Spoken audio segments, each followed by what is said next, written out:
عارف لما ابنك الصغير العفريت ده في الراحه يقوم واخد كابل في ايده، في الجايه يقوم واخد الماوس موقعه، الكيبورد يتخلع لك الزرار بتاعتها واحد واحد، فانت بالتالي بتتكلف خسائر في الراحه وفي الجايه، كل شويه تجيب كابل، تجيب ماوس، تجيب كذا. فبالتالي بتروح لاقرب شركه ليك او محل بتتعامل معاه، محل كمبيوتر يعني. هندسه بالله عليك خد الكيسه دي بالشاشه، اقول لك على حاجه، خد معاهم ابن الصغير كمان، واديني لاب صغير كده حنين بسيط، اموره بسيطه، علشان يعني انا شلت بما فيه الكفايه، فبالله عليك شيل لي بقى الشيله ده خالص كده، وخده معاهم في فوق البيعه كمان، واديني لاب بقى صغير كده جميل سيمبل، وما تدفعليش فرق كتير، انا معاك من 2 جنيه ل 2 جنيه 75، ما تدفعليش اكتر من كده.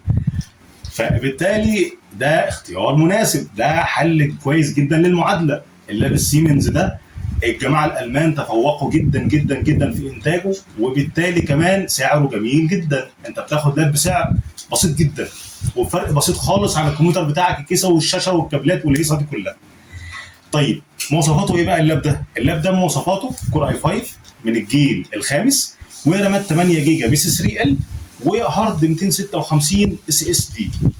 وطبعا ما فيش في دي في دي، ولا احنا مش عايزينه اساسا في حاجه، وفي يو اس بي 3 ومنافذ الصوت، وعندي هنا برضه يو اس بي 3 والديسبلاي وكارت فيجا، حاجات جميله كلها وبسيطه وسيمبل جدا جدا بالنسبه لك. طيب مواصفات زي ما انت شايف كده، فيها الكيرف كده بتاعها، والديزاين بتاعها شكله جميل او شيك، شكلها جميل. الشاشه بتاعتك 14 بوصه، ال 14 بوصه ده هي برضه حاجه جميله خالص خالص، بالنسبه لي مش واخده مساحه.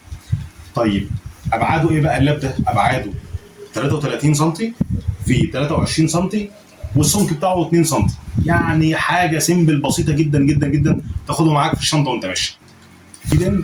فبالتالي برضه هينجز لك الوورد والاكسل والباوربوينت ومجموعه الاوفيس والزوم والتليجرام وكل البرامج الاساسيات دي كلها زي الفل معاك. بس اللاب ده عشان تكون عارف مش بتاع 3 دي ماكس ولا كلام زي كده، عشان في ناس برضه ما تعرفش. انت النهارده اللاب ده لاب حنين خالص واموره بسيطه، فما تتوقعش ان هو يشغل لك بقى ريفت والجماعه اللي فوق دول. محامي عايز يشتغل، شاب عايز يروح جامعه معاه اللاب بتاعه، بنتكلم في بنوته عايزه تذاكر عليه الدروس، المنصات، كل الكلام ده حاجه جميله جدا.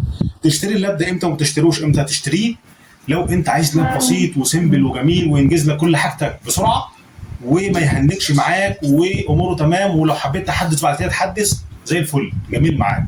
ما تشتريهوش لو انت بقى عايز بقى لاب تعتمد عليه في الحسابات، لان انت بمساله الحسابات انت محتاج الاله الحاسبه معاك هنا في الجزء ده، فبالتالي ده مش هينجز لك، كل شويه بقى تتك على تجيب الاله الحاسبه اللي فوق، الارقام اللي فوق، فهتبقى متعبه شويه معاك. انما انت لو بتعتمد على مساله الحسابات كتير في الاكسل والكلام زي كده، فلا ده مش احسن حاجه ليك. ممكن نجيب حاجه 15.6 بدل ال 14، وتبقى لوحه المفاتيح كامله، فبالتالي احسن بالنسبه لك.